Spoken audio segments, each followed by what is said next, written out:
way.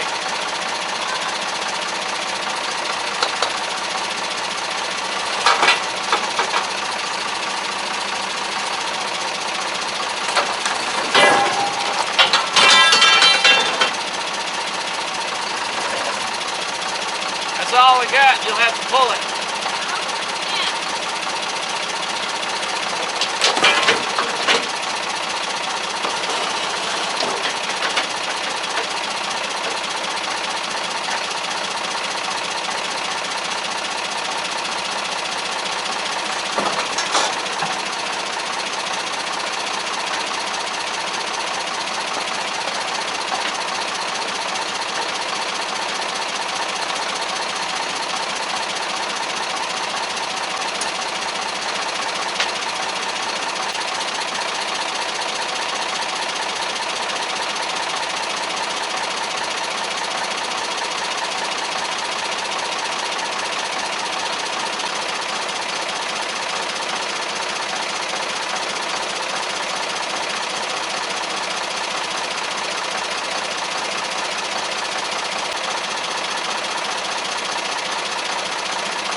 Spin the trailer that way a little bit.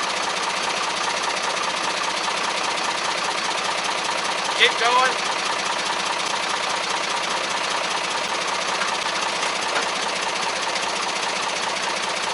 Spin it more.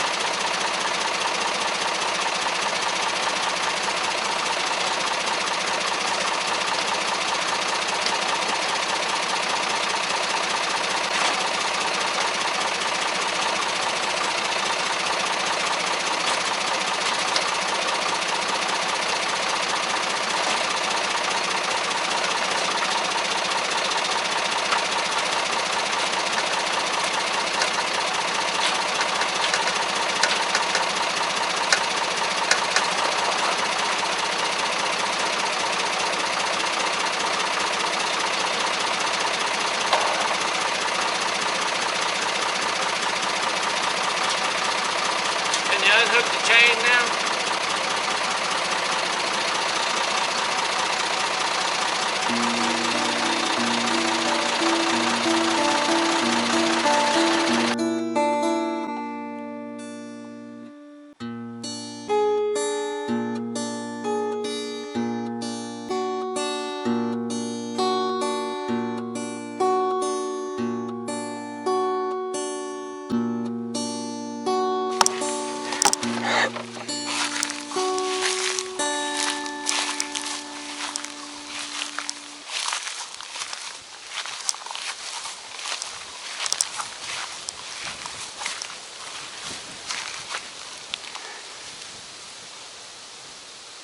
Well, there she is. Finally got it off of the other trailer and flipped right side up on its own tires now. But I'm afraid it has a little bow in it. There is a way to weld certain places, certain directions to avoid bows, but I'm not that much of a welding expert. I get by. So I still got to weld all the stuff on top, and still have to mount the trailer jack. Here's the two mounts for the fold down step. There are two others underneath there.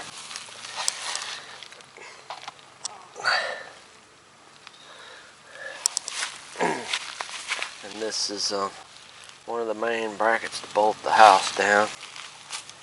There's another one. There's 4 on each side. to start with. I still have about 3 or 4 I'm going to make and weld onto the middle for support in the center of the house. And you can see these right here. That's some of the black and gray water tank brackets. But this is one of the battery brackets. I have to weld the top part still.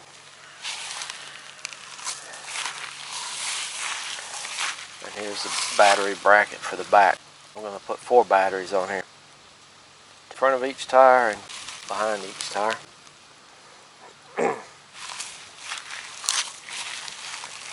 But there's three brackets to bolt the house down at the very back. And there's going to be several more brackets on the tongue because the house has a V-nose, but I can't possibly figure in advance where those are going to be. But these 8 main ones and the 3 at the back, I was able to measure where those are going to be located, and I sure hope these holes are drilled in the right spot. I won't know until I actually try to put the house on here. And I thought I would go ahead and put a 2-inch receiver on the back. You know, not for hauling anything heavy, but you know, 2 inch is pretty common for accessories like maybe perhaps a bicycle rack thing that you can haul your bike on, stuff like that. And I also decided to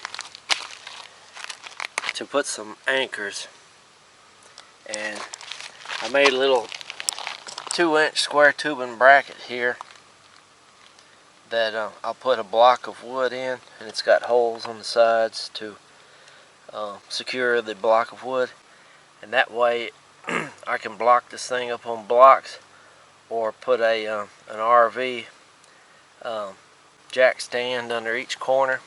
I've put one on each corner, and I've put these tie downs on each corner also. And that way,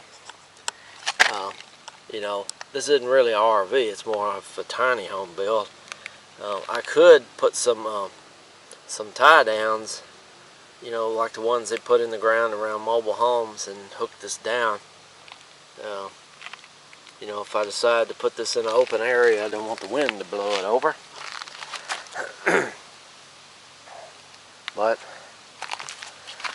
it's coming along. There's a lot of welding to do still, but this is kind of a milestone that it's finally, you know, it's been on that other trailer being built upside down for years now. So I'm hoping to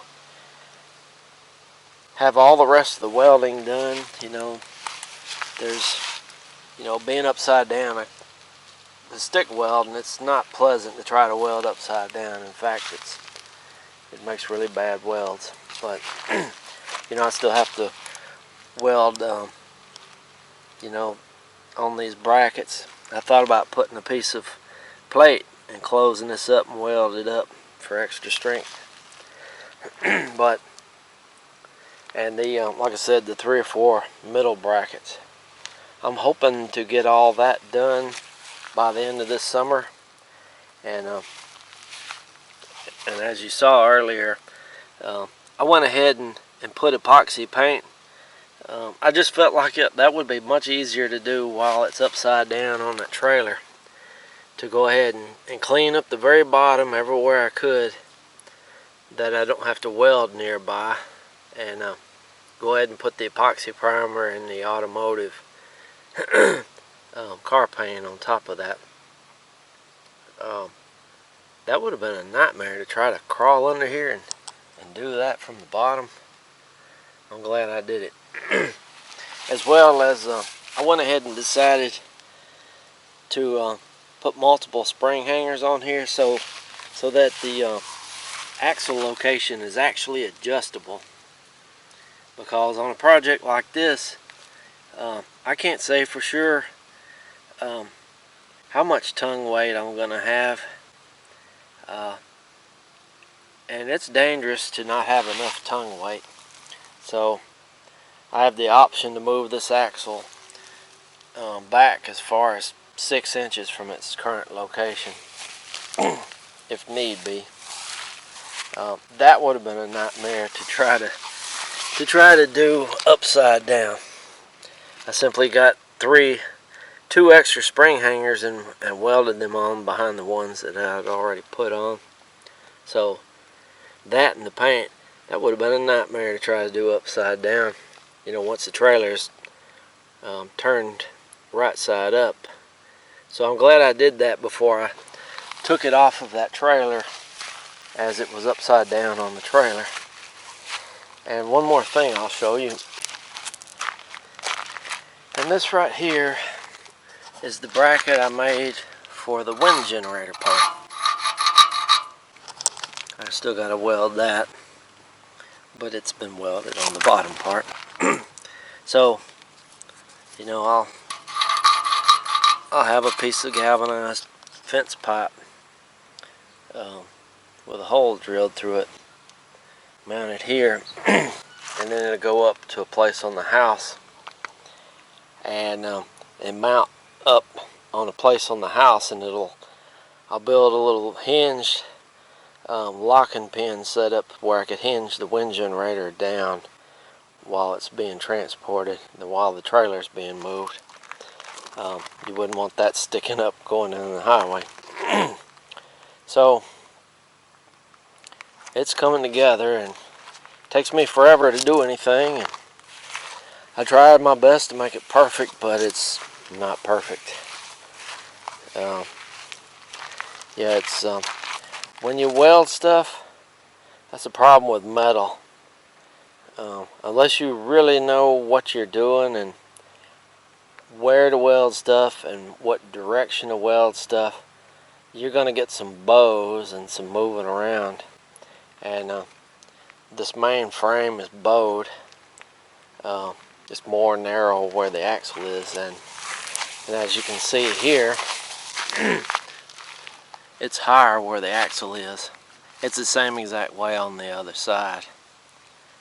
I thought, well, when I put the house on there, I can just put some spacers on the brackets at the end. If I were going to post this video sooner, I would ask anybody out there that could tell me, since this is bowed and it's lower at each end, where I'm assuming that I can start here in the middle. You know, I'm going to put some beads along here, and just everywhere it needs to be welded still, you know, like there. Just start working my way from the middle out towards the ends, and hoping that might fix that bow a little bit. But I don't know. I'm going to make another assumption and do that. I'm not sure. Like I said, when I post this video, I'll probably already have it done. Did I mention I take forever to do anything? But I don't like being a quitter, so I stay determined to finish it. Okay, well, I guess I've rambled on now, but I just wanted to show you how it's going, and I'm hoping to next spring put my tiny home on here. It's a 6-foot by 10-foot tiny home with a V-nose on the front. I made an earlier video about it and told you why I had to build this trailer.